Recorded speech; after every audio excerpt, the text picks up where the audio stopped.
ನೀವೆಲ್ಲ ಅನ್ಕೊಂಡಿರ್ಬೋದು ಇವತ್ತು ನಾನು ಸೆಂಟರ್ ಆಫ್ ಅಟ್ರಾಕ್ಟ್ ಅಂತ, ಬಟ್ ನನಗೆ ನಾನು ಬಲಿಕ ಹತ್ರ ಕಾಣ್ತಾ ಇದ್ದೀನಿ. ನಾನು ಫಸ್ಟ್ ಹೇಳಿದ ಮಾತು ಕೇಕ್ ಬೇಡ ನನಗೆ, ನಾನು ಆರಾಮಾಗಿರ್ತೀನಿ. ಯೂಶಲಿ ಬರ್ತಡೇ ಎಲ್ಲರೂ ಫೋನ್ ಮಾಡ್ತಾರೆ ಹ್ಯಾಪಿ ಬರ್ತಡೇ ಅಂತ, ಬಟ್ ನನ್ನ ಬರ್ತಡೇ ಅಂದ್ರೆ ನಾನು ಎಲ್ಲರಿಗೂ ಫೋನ್ ಮಾಡ್ತೀನಿ, ನಾಳೆ ನನ್ನ ಬರ್ತಡೇ ಇದೆ, ಕ್ರಿಕೆಟ್ ಟೂರ್ನಮೆಂಟ್ ಇದೆ ನೈಟು, ಎಲ್ಲರೂ ಬನ್ನಿ ಅಂತ ನಾನೇ ಫೋನ್ ಮಾಡಿದ್ದೀನಿ. ಸೌಂದರ್ಯದ ಇದೊಂದು ಫಸ್ಟ್ ಕಂಪ್ಲೀಟ್ ಅದು ಗೊತ್ತಾಯ್ತು ನನಗೆ. ಆಲ್ರೆಡಿ ತುಂಬಾ ಜನ ಹೇಳಿದ್ರು ಟೀಮಲ್ಲಿ ರಾತ್ರಿ ಕ್ರಿಕೆಟ್ ಇದೆ, ಅದಾದ್ಮೇಲೆ ಬರ್ಡೇ ಇದೆ. ಸೊ ಅವಾಗ ಈ ಪ್ಲಾನ್ ಅದು PR ಟೀಮ್, ನಿಮ್ ಟೀಮ್ ಕಡೆಯಿಂದ ಸರ್ ಹೇಳಿದ ಫಸ್ಟ್ ಇದು ನನಗೆ ಕೇಕ್, ಸರಿ ಬರ್ತಡೇ ದಿನ ಮಾಡ್ತಾ ಇದೀವಿ, ಕೇಕ್ ಒಂದು ಕಟ್ ಮಾಡೋದು ಬೇಡ ಸ್ಟೇಜ್ ಮೇಲೆ, ಅದು ನನಗೆ ಒಂಚೂರು ಆಗಲ್ಲ ಅಂತ ಬಂದಿದ್ದು ಫಸ್ಟ್ ಕೆಲಸ ಕೇಕ್ ಕಟ್ ಮಾಡೋದು. ಅದು ಮೆಲ್ಟ್ ಆಗ್ತಿತ್ತು ಅಂತ ಬೇರೆ, ಫಸ್ಟ್ ಟೈ ಕಟ್ ಮಾಡ್ಸಲ್ಲ.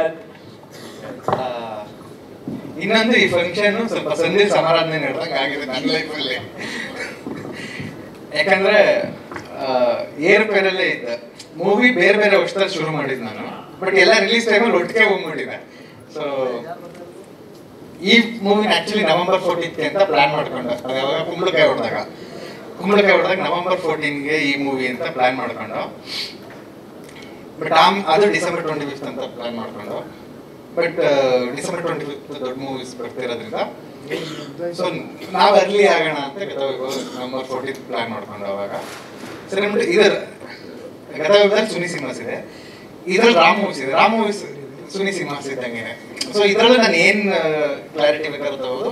ಸೊ ನಾನು ಒಂದೇ ಮಾತಲ್ಲಿ ಕೊಟ್ಟೆ, ಎಫೆಕ್ಟ್ಸ್ ಅವರು ಎಲ್ಲರೂ ಬಂದು ಒಂದು ಮೀಟಿಂಗ್ ಮಾಡಿದ ತಕ್ಷಣ ನಾನು ಹೇಳಿದೆ, ಇಲ್ಲ ನವೆಂಬರ್ 14th ಗತವಿಭ ಬರೋಣ, ಆಮೇಲೆ ನಾನು ಬರ್ತೀನಿ ಅದನ್ನ ಹೇಳ್ಕೋಬೋದು ಅಂತ ಹೇಳಿ ಪುಷ್ ಮಾಡಿಕೊಂಡು.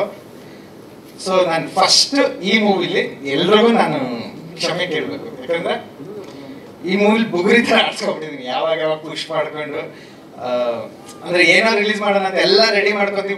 ಈ ಮೂವಿ ಪ್ರಾಡಕ್ಟ್ ರೆಡಿಯಾಗಿ 1 ವರ್ಷ ಆಯ್ತು, ನಾವೆಲ್ಲರೂ ಮೂವಿ ನೋಡಿ 1 ವರ್ಷ ಆಗಿದೆ ಆಲ್ಮೋಸ್ಟ್. ಸೊ ಏನೋ ಹೇಳಿ ಪುಷ್ ಮಾಡ್ತಾನೆ ಇದ್ದೀನಿ ನಾನು, ಪುಷ್ ಮಾಡ್ಕೊಂಡೆ ಮುಂದೆ. ಸೊ ಈ ಸಾಂಗ್ ರಿಲೀಸ್ ಅಂತ ಶೀಲಂ ಫಿಕ್ಸ್ ಆಗ್ಬಿಟ್ಟಿದ್ರು, ಅವ್ರು ಜಸ್ಟ್ ಕಾಯ್ತಿದ್ರು ಅಷ್ಟೇ, ಯಾವಾಗ ನಮ್ಗೆ ಒಳ್ಳೆ ಡೇಟ್ ಬೇಕು ಅಂತ. ಸೊ ಫಸ್ಟ್ ಇದು ಇವ್ರು ಸರ್ಪ್ರೈಸ್ ಆಗಿ ಬಿಡೋಣ ಅಂತ ಪ್ಲಾನ್ ಮಾಡ್ಕೊಂಡಿದ್ದಾರೆ ಇವರೆಲ್ಲರೂ. ಸಾಂಗು ಸರಿಗಮಪ ಇಂದ ಫೋನ್ ಬರುತ್ತೆ, ನಿಮ್ಮ ಸಾಂಗ್ ರಿಲೀಸ್ಗೆ ಈ ಡಾಕ್ಯುಮೆಂಟ್ಸ್ ಹಿಂಗೆ ಕಳಿಸ್ವಿ ಅಂತ. ನಾನು ಈ ಸರಿಗಮಪ ಇಂದ ಸಾಂಗ್ ರಿಲೀಸ್ ಹಿಂಗೆ ಡಾಕ್ಯುಮೆಂಟ್ಸ್ಗಳು ಯಾವ್ದು ಹೇಗೆ ಅಂತ ಆಮೇಲೆ ನಾನು ಕೇಳಿದೆ, ಇಲ್ಲ ಹಿಂಗೆ ಏನಾದರೂ ಪ್ಲಾನ್ ನಡೀತಿದೆ ಅಂತ. ಅವ್ರದ್ದು ಈ ರೀತಿ 1 ಶಾರ್ಟ್ ಸಾಂಗ್ ಹಿಂಗೆ ಬಿಡೋಣ ಅಂತ ಮಾಡ್ತಾ ಇದ್ವಿ, ಪಬ್ಲಿಸಿಟಿ ಮಾಡೋಣ ಅಂದ್ಬಿಟ್ಟು ಸರಿ ಪ್ರೆಸ್ ಮೀಟ್ ಅರೇಂಜ್ ಮಾಡೋಣ ಅಂತ ಹೇಳಿ ಈ ರೀತಿ ಬಂದು.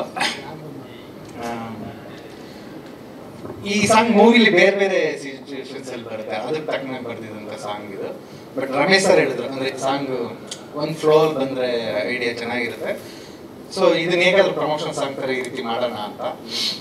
ಸೊ ಆಮೇಲೆ ಈ ರೀತಿ ಟೆಕ್ನಿಷಿಯನ್ಸ್ ನನ್ನ ಜೊತೆ ಇದ್ರೆ ನಾನು ಏನ್ ಬೇಕಾದ್ರೂ ಮಾಡ್ಬೋದು. ಅಂದ್ರೆ ನಾನು ನೆಕ್ಸ್ಟ್ ಸಿನಿಮಾನ 1 ಟೇಕ್ ತಗೊಂತೀನಿ ಅಂತ, ಇಡೀ ಸಿನಿಮಾನ 1 ಟೇಕಲ್ಲಿ ತಗೊಂತೀನಿ ಅಂದ್ರೆ ಇವ್ರು ಹೆಗ್ಲ ಮೇಲೆ ಹಾಕೊಳ್ತಾರೆ ಅಂದ್ರೆ ನಾನು ಇಡೀ ಸಿನಿಮಾನ 1 ಟೇಕಲ್ಲಿ ತಗೋದು, ಯಾಕಂದ್ರೆ ನಾನು ಏನ್ ಬೇಕಾದ್ರೂ ಹೇಳ್ಬೋದು. ಸೊ ಈ ಸಾಂಗ್ ಹೇಳಿದೆ, ಓಕೆ ಈ ರೀತಿ ಮಾಡ್ಕೊಳ್ಳೋಣ, 1 ಟೇಕಲ್ಲಿ 1 ಶಾರ್ಟ್ ತಗೊಳ್ಳೋಣ ಅಂತ. ಸರಿ ಅಂತ ಅದಕ್ಕೆ ಪ್ರಿಪರೇಷನ್ಸ್ ಶುರುವಾಯಿತು. ಸೊ ಪ್ರಾಕ್ಟೀಸ್ ಮಾಡಿದ್ರು ಇವರೆಲ್ಲ ತುಂಬ ದಿವಸ. ಬಟ್ ಆಕ್ಚುಯಲ್ ವರ್ಕಿಗೂ ಮತ್ತೆ ಪ್ಲಾನಿಂಗಿಗೂ ಹೇಗಿರುತ್ತೆ ಅಂದ್ರೆ, ಇವ್ರು ಈ ರೀತಿ ಒಂದು ಹಾಲಲ್ಲಿ ರಿಹರ್ಸಲ್ ಮಾಡಿದ್ರು, ಇಲ್ಲೋದ್ರು ಪಟ್ ಅಂತ ಇಲ್ಲಿ ಬಂದ್ರು ಕ್ಯಾಮ್ರಾದ ರಿಂಗಿಂಗ್ ಅನ್ಕೊಂಡ್ರು. ಬಟ್ ನಾವು ಓಕೆ ಸಾಂಗ್ ಶೂಟ್ ದಿವಸ ಪ್ಲೇಸ್ಮೆಂಟ್ ಎಲ್ಲ ತಗೊಂಡಾಗ ಕ್ಯಾಮ್ರಾಮನಿಗೆ ಸ್ವಲ್ಪ ಕನ್ಫ್ಯೂಸ್ ಆಯ್ತು, ಇಲ್ಲಿಂದ ಇಲ್ಲಿ ಬರೋಕ್ಕೆ ಡಿಸ್ಟೆನ್ಸ್ ಜಾಸ್ತಿ ಇದೆ ಆ ರೀತಿ ಅಂತ. ಸರಿ ಎಲ್ಲ ಆಯ್ತು, ಫಸ್ಟ್ ಟೇಕ್ ಆಯ್ತು. ಇವ್ರು ಅಂದ್ರೆ ಅದು ಫಾಲೋ ಫೋಕಸ್, ಇವ್ರೆಲ್ಲ ಹೋಗ್ತಾರೆ ಅಲ್ಲಿಗೆ ಲೈಟ್ ಆನ್ ಮಾಡಬೇಕು. ನಂಬರ್ಸ್ ಕೊಟ್ಕೊಂಡಿದ್ರು, ನೀವು ಫಸ್ಟ್ ಸಾಂಗ್ ಬಿಫೋರ್ ನೋಡ್ಬೇಕಾಯ್ತು. ಈ ಬಿಲ್ಡಿಂಗ್ ಪಕ್ಕ ಆರ್ಕಿಟೆಕ್ಚರ್ ಒಂದು ಇದಿಟ್ಕೊಂಡಿರ್ತಲ್ಲ, ಆ ರೀತಿ ಇಟ್ಕೊಂಡು ವಿಲಿಯಂ ಸರ್ ಮಧು ಸರ್ ವರ್ಕ್ ಮಾಡ್ತಾ ಇದ್ರು. ನಾನು ನೋಡ್ತಿದ್ದೆ, ಈ 7 ಇಂದ 9 ಬರ್ಬೇಕು, ಈ ರೀತಿ ಸ್ಕೇಲ್ ಎಲ್ಲ ಹಾಕಿ ಇದು ಮಾಡ್ತಾ ಇದ್ರು. ಓಕೆ ಈ ರೀತಿ ಶೂಟ್ ಆಗ್ತಿದೆ ಅಂತ. ಸೊ ಆಮೇಲೆ ಫಸ್ಟ್ ಟೇಕಲ್ಲಿ ಹೋದ್ರು, ಅರ್ಧದಲ್ಲಿ ಎಲ್ಲ ಇವ್ರ ಮೇಲೆ ಲೈಟ್ ಹಾಕೋದನ್ನ ತೆಗೆದು ಬೇರೆ ಕಡೆ ಲೈಟ್ ಹಾಕ ಶಾರ್ಟ್ ಕಟ್ ಆಯ್ತು. 2ನೇದು ಇಲ್ಲ ಸೆಂಟ್ರಲ್ ಕಟ್ ಆಯ್ತು, 3ನೇದು ಹಾಕ್ತು, 5ನೇದು ಪ್ರೊಡ್ಯೂಸರ್ ಮಾತಾಡ್ತಾನೆ ಕಟ್ ಆಯ್ತು. ನನಗೆ ಎಷ್ಟು ಖುಷಿ ಆಯ್ತು ಅಂದ್ರೆ ಈ ಶಾರ್ಟ್ ಇಲ್ಲೇ ಕಟ್ ಆಗ್ತಿಲ್ಲ ಅಂತ. ಇಲ್ಲಿದೆ ಇದು ಅಫ್ಕೋರ್ಸ್ 13ನೇ 14ನೇ ಆರ್ಟಿಸ್ಟ್ ಎನರ್ಜಿ ಹೋಗ್ಬಿಟ್ಟಿದೆ ಪಾಪ ಅವ್ರಿಗೆ. ಮಾಡಿ ಮಾಡಿ ಮಾಡಿ ಬಿದ್ದು ಒಂದು ಫ್ಲೋರ್ ಮೂಮೆಂಟ್ ಇದೆಯಲ್ಲ, ಶೀಲಮು ಫಸ್ಟ್ ಶಾರ್ಟು ನೀನ್ ಹೋದಂಗೆ ಹೋಗಿದ್ರು, ಈಗ ಹೋದಂಗೆ ಮಾಡ್ತಾರೆ. ಅಂದ್ರೆ ನಮ್ಮ ಹತ್ರ ಇದೆ, ಇದ್ರ ಮೇಕಿಂಗ್ ಒಂದು ವಿಡಿಯೋ ಇದೆ ನಮ್ದು, ಅದು ಬಿಡಿ ಸರ್, ನೆಕ್ಸ್ಟ್ ಬಿಡ್ತೀವಿ. ಬಟ್ ವಿಪರ್ಯಾಸ ಏನಂದ್ರೆ ಫೈನಲ್ 14ನೇ ಟೇಕ್ ಮೇಕಿಂಗ್ ಆಯ್ತಲ್ಲ ಅವ್ನು ಮಲಗ್ಬಿಟ್ಟಿದ್ದ ಅಷ್ಟಲ್ಲ. ಈ ಫೈನಲ್ ಆಗಿ ಟೇಕಿಂಗ್ ಮೇಕಿಂಗ್ ಇಲ್ಲ ನಮ್ಮ ಹತ್ರ, ಒಂದು 5ರಿಂದ 6 ಟೇಕಿಂಗ್ ಮೇಕಿಂಗ್ ಇದೆ ನಮ್ಮ ಹತ್ರ. ಸೊ ಅದಾದ್ಮೇಲೆ ಒಂದ್ ಕಡೆ ಮಳೆ, ನನಗೂ ಆಕ್ಟಿಂಗ್ ಕಷ್ಟ ಅನ್ಸಿದ್ದು ಅವಾಗ. ನಾನು ಈಸಿಯಾಗಿ ಅಂದ್ರೆ ನಾನು ಕಂಟಿನ್ಯೂಟಿ ಆರ್ಟಿಸ್ಟ್ ಅಲ್ಲ, ಹಿಂಗೆ ಮಾಡ್ಬೇಕು ಅಂದ್ರೆ ಆಗಲ್ಲ, ನನ್ನ ಫ್ಲೋ ಬಿಟ್ಟು ನಾನು ಮಾಡ್ಕೊಂಡಿರ್ತೀನಿ. ಬಟ್ ಇಲ್ಲಿ ಮಾಡ್ಬೇಕಾದ್ರೆ ಅಲ್ಲಿ ನೋಡ್ಬೇಕಾದ್ರೆ ಇವ್ರು ನಾನ್ ಮಾಡ್ತಾರೆ ಇಲ್ವಾ ಹಂಗೆ ತಿರ್ಗ ಕ್ಯಾಮ್ರಾ ನನ್ನ ಕಡೆ ತಿರುಗಿದ್ರೆ ಹಿಂಗೆ ಮಾಡೋದಿಲ್ಲ, ಅದು ಸಖತ್ ಹಿಂಸೆ ಆಗ್ತಿದೆ ನನಗೆ. ಒಂದ್ ಕಡೆ ಮಳೆ ಆನ್ ಆಗ್ಲಿಲ್ಲ, ಅಲ್ಲಿ ಬಂದಾಗ ಸೋನೆ ಸೂರ್ಯ ಸಮಯದಿಂದಾಗ ಅಲ್ಲಿ ಮಳೆ ಆನ್ ಆಗ್ಲಿಲ್ಲ. ಎಷ್ಟು ಕೋಪ ಬಂತು ಅಂದ್ರೆ ಯೂಶಲಿ ನಾನು ಕೋಪ ಮಾಡ್ಕೊಳ್ಳಲ್ಲ, ಕೋಪ ಬಂದು ಇದಾಗಲ್ಲ ಅಂತ ನಾನು ಸಂತೋಷ ರಮೇಶ್ ಸರ್ ಮಾತಾಡ್ಕೊಂಡು, ಸರ್ ಹಿಂಗಿದ್ರೆ ಸೆಂಟ್ರಲ್ ಕತ್ಲಿದೆ, ಕಟ್ ಮಾಡ್ಬಿಟ್ಟು ಅಲ್ಲಿಂದ ಹೋಗೋಣ, ಆರ್ಟಿಸ್ಟ್ ಎನರ್ಜಿ ಇರುತ್ತೆ ಒಂದು ಸೆಂಟ್ರಲ್ಲಿ, ಆಡಿಯನ್ಸಿಗೆ ಗೊತ್ತಾಗಲ್ಲ VFX ಮಾಡ್ಬಿಟ್ಟು ಒನ್ ಟೇಕ್ ಅಂತ ಹೇಳೋಣ ಅಂತ. ಬಟ್ ಆರ್ಟಿಸ್ಟ್ ಒಪ್ತಿಲ್ಲ, ಇಲ್ಲ ಅವ್ರು ನಾವು ನಿಜಕ್ಕೆ ಇರಬೇಕು ಅಂದ್ಬಿಟ್ಟು ಇಲ್ಲ ಇದನ್ನ ಮತ್ತೆ ಮಾಡ್ತೀವಿ ಅಂತ ಮಾಡಿದ್ರು.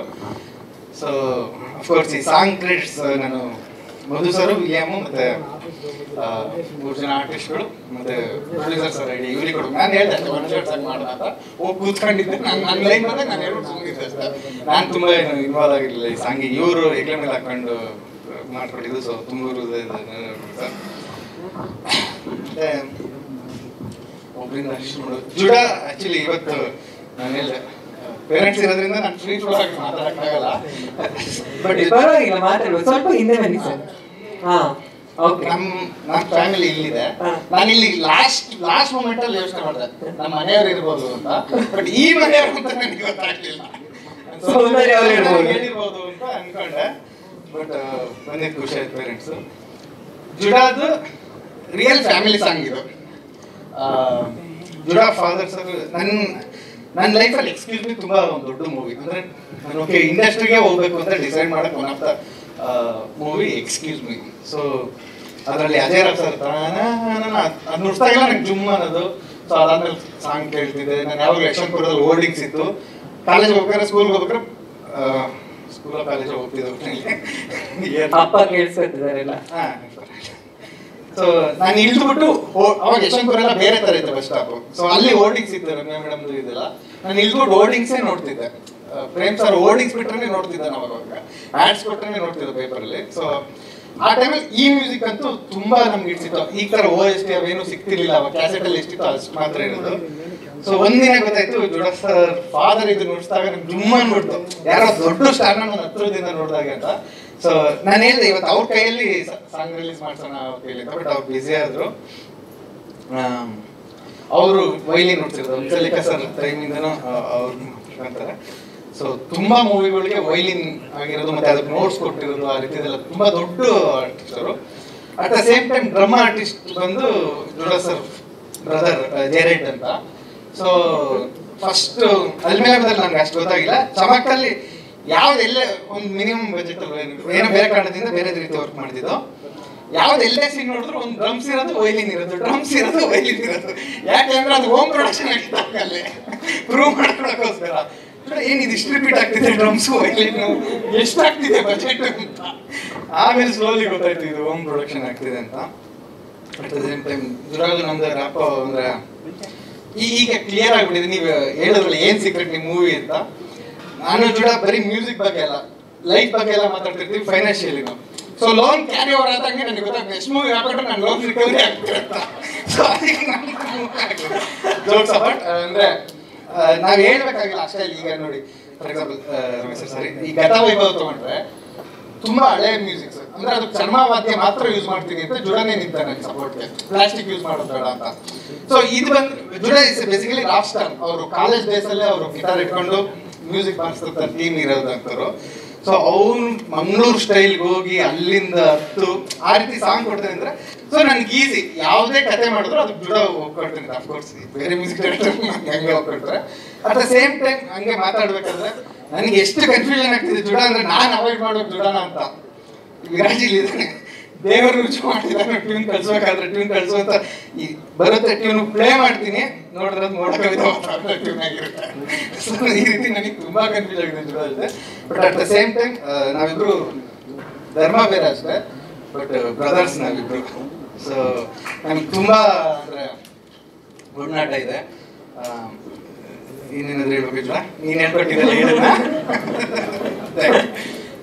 ಇನ್ನು ಅಟ್ ದ ಸೇಮ್ ಟೈಮ್ ಸಂತೋಣ ನಾನು ನನ್ನ ಲೈಫಲ್ಲಿ ಫಸ್ಟ್ ಆಟೋಗ್ರಾಫ್ ಹಾಕ್ಸ್ಕೊಂಡಿದ್ದೆ ಟೆಕ್ನಿಕ್. ಸ್ವಾದಿಷ್ಟತೆಯ ಸ್ವಾದ, ತಾಜಾತನದ ಆಹ್ಲಾದ, ಉತ್ತಮ ಆರೋಗ್ಯ ಮತ್ತು ಹೆಚ್ಚಿನ ರೋಗ ನಿರೋಧಕ ಶಕ್ತಿಯ ವೃತ್ತಿಗೆ ಈಗ ನಿಮಗೆ ಸಿಗುತ್ತಿದೆ ಉತ್ತಮ ಗುಣಮಟ್ಟದ ಪೌಷ್ಟಿಕಾಂಶ.